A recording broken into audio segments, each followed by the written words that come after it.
சென்னை திருவான்மியூரில் நடந்த தயாரிப்பாளர் கல்பாத்தி சுரேஷின் மகன் திருமணத்திற்கு நடிகர் விஜயும் நடிகை த்ரிஷாவும் ஒரே காரில் வந்து கலந்து கொண்டதாக தகவல்கள் வெளியானது. மேலும் அந்த நிகழ்ச்சியில் மேடையிலேயே இருவரும் சேர்ந்து புகைப்படங்களுக்கு போஸ் கொடுத்தனர்.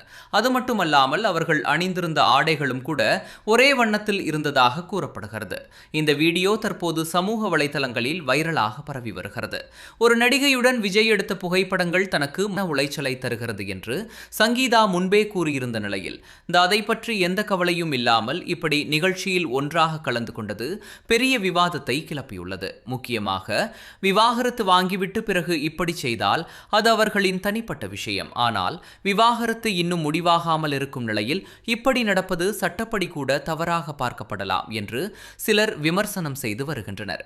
சிலர் இதை திருமணத்தை மீறிய உறவிற்கு ஆதாரம் என்றும் விமர்சித்து பேசிக் கொண்டிருக்கிறார்கள்.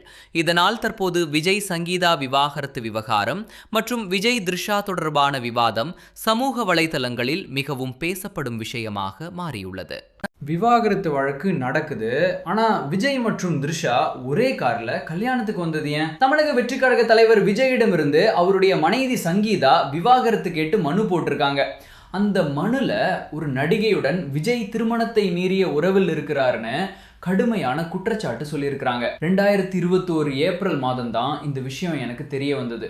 அது எனக்கு ரொம்ப மன உளைச்சல் கொடுத்ததுன்னு சங்கீதா கூறியிருக்கிறாங்க. அது பற்றி கேட்ட பிறகும் கூட விஜய் அந்த உறவை நிறுத்தவே இல்லைன்னு குற்றம் சாட்டியிருக்கிறாங்க. மேலும் அந்த நடிகையுடன் விஜய் அடிக்கடி வெளிநாடு போய் எடுத்த புகைப்படங்கள் சோசியல் மீடியாவில் வந்ததால் எனக்கும் என் குழந்தைகளுக்கும் ரொம்ப அவமானமும் மன உளைச்சலும் வந்ததுன்னு மனுல சொல்லியிருக்கிறாங்க. தேவைப்பட்டா அந்த நடிகையே இந்த வழக்குல 2வது எதிர்மனுதாரா சேர்ப்பேனும் கூறியிருக்கிறாங்க. இப்படி விவாகரத்து வழக்கு பேசிக்கிட்டே இருக்கும்போது நேற்று சென்னை திருவான்மியூர்ல நடந்த கல்பாத்தி சுரேஷ் மகன் கல்யாணத்துக்கு விஜயும் த்ரிஷாவும் ஒரே கார்ல வந்து கலந்து கொண்டாங்க. மேடையிலையும் இருவரும் சேர்ந்து போட்டோக்கு போஸ் கொடுத்தாங்க. அதுவும் அவர்கள் போட்டிருந்த ட்ரெஸ் கூட ஒரே கலர்ல இருந்தது. இதனால சோசியல் மீடியால இது பெரிய விவாதமா மாறி இருக்கு. விவாகரத்து வாங்கிட்டு பிறகு இப்படி செய்தா வேற விஷயம்.